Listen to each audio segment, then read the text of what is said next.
ಸರ್ವ ಪಕ್ಷಗಳ ಸಭೆ. ಯಾಕೆಂದರೆ ಇವರು ಮಾಡಿದ ಪಾಪಕ್ಕೆ ಎಲ್ಲರ ಕೈಲೂ ಸೀಲೋತ್ಸ್ಕೊಳ್ಳೋಣ ಅಂತ. ಹೆಂಗೂ ಒಂದು 4 ಜನನಾದರೂ ಹೊಗಳು ಭಟ್ರು ಇದ್ದೇ ಇರ್ತಾರೆ. ಅಡ್ಜಸ್ಟ್ಮೆಂಟು ಮಾಡಿಕೊಂಡು ಅವ್ರ ಹತ್ರ ಒಂದು ಸೀಲೋತ್ಸ್ಕೊಂಡ್ಬಿಟ್ರೆ, ನೀರು ಬಿಡೋಕ್ಕಿಂತ ಮುಂಚೆ ನೀವು ಯಾರನ್ನ ಕೇಳಿ ನೀರು ಬಿಟ್ರ, ಅಥವಾ ಪರಿಸ್ಥಿತಿ ಅವಲೋಕನ ಮಾಡಿದ್ರ? ಮಳೆ ಕಡಿಮೆ ಆಗಿದೆ, ಡ್ಯಾಮು ಭರ್ತಿಯಾಗಿಲ್ಲ, ನಮ್ಮ ಭಾಗದ ರೈತರಿಗೆ ನೀರು ಬಿಟ್ಟಿಲ್ಲ, ಇದೇ ನೀರನ್ನು ಮೇಲೆ ಬೆಂಗಳೂರು ಅವಲಂಬಿತ ಆಗಿದೆ, ಕುಡಿಯೋಕ್ಕೆ ನೀರು ಕೊಡಬೇಕು, ಈ ಎಲ್ಲದೂ ನಿಮಗೆ ಮರ್ತೋಗಿತ್ತು. ಹಕ್ಕನ್ನು ಬಿಟ್ಟುಕೊಟ್ಟು ನೀರು ಕೊಟ್ಟು ಈಗ ನೀವು ಸರ್ವಪಕ್ಷಗಳ ಸಭೆಯನ್ನು ನಾಳೆ ಕರೀಲಿಕ್ಕೆ ಹೊರಟಿದ್ದೀರಿ. ಯಾವ ಉದ್ದೇಶಕ್ಕೆ? ನೀವು ನೀರು ಬಿಡೋಕ್ಕಿಂತ ಮುಂಚೆ ಸರ್ವಪಕ್ಷಗಳ ಸಭೆ ಕರಿಬೇಕಾಗಿತ್ತು. ಈ ವಿಷಯದಲ್ಲಿ ಕರ್ನಾಟಕದ ಕಾಂಗ್ರೆಸ್ ಸರ್ಕಾರ ರಾಜ್ಯಕ್ಕೆ ಅನ್ಯಾಯ ಆಗುವಂಥ ನಿಲುವನ್ನು ತೆಗೆದುಕೊಂಡಿರೋದನ್ನು ನಾವು ಖಂಡಿಸ್ತೇವೆ. ಅದಕ್ಕಾಗಿಯೇ ನಮ್ಮ ಪಾರ್ಟಿ ನಿನ್ನೆ ಪ್ರತಿಭಟನೆಯನ್ನು ವ್ಯಕ್ತಪಡಿಸಿದೆ. ಈ ನಿಲುವನ್ನು ಖಂಡಿಸುವ ಕೆಲಸವನ್ನು ನಾನು ಮಾಡ್ತೇನೆ. ನಿಜ, ನೀವು ಚೆನ್ನಾಗಿದ್ದಾಗ ನೀರು ಬಿಡಿ, ಯಾರೂ ತಪ್ಪು ಅಂತ ಹೇಳೋದಿಲ್ಲ. ಅದ್ರ ವಿವಾದ ಅಂತಿಮ ತೀರ್ಪು ಇನ್ನೂ ಬರದೇ ಇದ್ದರೂ ಕೂಡ, ವಿವಾದವಾಗಿ ಉಳ್ಕೊಂಡಿದ್ರೂ ಕೂಡ ಸಂಕಷ್ಟ ಸೂತ್ರ ಅಂತ ಒಂದಿದೆ, ಅದನ್ನು ನೀವು ಮರ್ತಿದ್ದೀರಿ.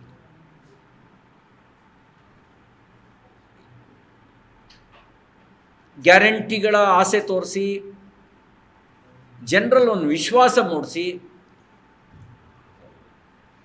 ಪರಿಸ್ಥಿತಿಯ ಲಾಭ ಪಡೆದು ರಾಜ್ಯದಲ್ಲಿ ಕಾಂಗ್ರೆಸ್ ಅಧಿಕಾರಕ್ಕೆ ಬಂದು 3 ತಿಂಗಳು ಕಳೀತು.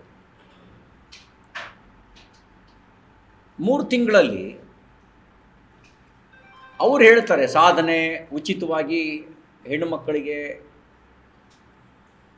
ಶಕ್ತಿ ಯೋಜನೆ ಮೂಲಕ ಉಚಿತವಾಗಿರುವಂಥ ಬಸ್ ಪ್ರಯಾಣ ಮಾಡ್ತಾಯಿದ್ದೀವಿ, ಪ್ರತಿ ಕುಟುಂಬಕ್ಕೆ 200 ಯೂನಿಟ್ಟು ಗೃಹಜ್ಯೋತಿ ಅನ್ವಯ ನಿಮಗೆ ಕರೆಂಟ್ ಫ್ರೀ, ಇದು ಹೇಳ್ತಿದ್ದಾರೆ. ವಾಸ್ತವಿಕವಾಗಿ ಎಲ್ಲ ಎಸ್ಕಾಮ್ಗಳ ವ್ಯಾಪ್ತಿನಲ್ಲಿ ಅನ್ಶೆಡ್ಯೂಲ್ಡ್ ಪವರ್ ಕಟ್ಟು. ಮುಂಚೆ ರಾತ್ರಿ 12 ಗಂಟೆ ಆದರೆ ಸಿಂಗಲ್ ಫೇಸು ಕರೆಂಟ್ ಕೊಡೋರು, ಈಗ ಸಿಂಗಲ್ ಫೇಸು ಇಲ್ಲ. ಇದು ಈ ರಾಜ್ಯದ ಸ್ಥಿತಿ. ಕಾಂಗ್ರೆಸ್ ಸರ್ಕಾರ ಬಂದ ಮೇಲೆ ರಾಜ್ಯ ಕತ್ತಲಲ್ಲಿ ಮುಳುಗಿದೆ. ನಾನು ನಿನ್ನೆ ಮಾಧ್ಯಮದವ್ರ ಜೊತೆ ಮಾತಾಡ್ತಾ ಒಂದು ಮಾತು ಹೇಳಿದೆ. ನಮ್ಮ ರಾಜ್ಯದ ಬೇಡಿಕೆ ಇರೋದು ಸರಾಸರಿ 15ರಿಂದ 16 ಸಾವಿರ ಮೆಗಾವ್ಯಾಟ್. ಬೇಡಿಕೆಗೆ ತಕ್ಕಂತೆ ಉತ್ಪಾದನೆ ಆಗಬೇಕಲ್ವಾ? ಇವರು ಉತ್ಪಾದನೆ ಮಾಡ್ತಿರೋದು ಜಲವಿದ್ಯುತ್ ಸೇರಿ ಸೋಲಾರು, ಥರ್ಮಲ್ಲು, ವಿಂಡು, ಇದೆಲ್ಲವೂ ಒಳಗೊಂಡಂತೆ, ಹೈಡ್ರೋ, ಥರ್ಮಲ್, ಸೋಲಾರ್, ವಿಂಡು ಇದೆಲ್ಲ ಒಳಗೊಂಡಂತೆ ಉತ್ಪಾದನೆ ಆಗ್ತಿರೋದೇ 8ರಿಂದ 9 ಸಾವಿರ ಮೆಗಾವ್ಯಾಟ್. ಬೇಡಿಕೆ ಇರೋದು 15ರಿಂದ 16 ಸಾವಿರ ಮೆಗಾವ್ಯಾಟ್. ರಾಜ್ಯ ಕತ್ತಲಲ್ಲಿ ಮುಳುಗಿದೆ. ಕತ್ತಲಲ್ಲಿ ಮುಳುಗಿಸಿ ನಾವು ಉಚಿತ ಕರೆಂಟ್ ಅಂದರೆ ಅದಕ್ಕೆ ಅರ್ಥ ಇಲ್ಲ, ಅದೊಂದು ಹಾಸ್ಯಾಸ್ಪದ. ನೀವು ಮೊದಲು ಬೇಡಿಕೆಗೆ ತಕ್ಕಂತೆ ಉತ್ಪಾದನೆ ಮಾಡಿ ವಿದ್ಯುತ್ತನ್ನು, ಬೇಡಿಕೆಗೆ ತಕ್ಕಂತೆ ಸರಬರಾಜು ಮಾಡಿ. ನಿಮ್ಮ ಮುಂದೆ ಸವಾಲಿರೋದು ಬೇಡಿಕೆಗೆ ತಕ್ಕಂತೆ ಉತ್ಪಾದನೆ ಮತ್ತು ಬೇಡಿಕೆಗೆ ತಕ್ಕಂತೆ ಸರಬರಾಜು ಮಾಡೋದು. ಹಾಗೆ ಮಾಡಿದ್ರೆ ಮಾತ್ರ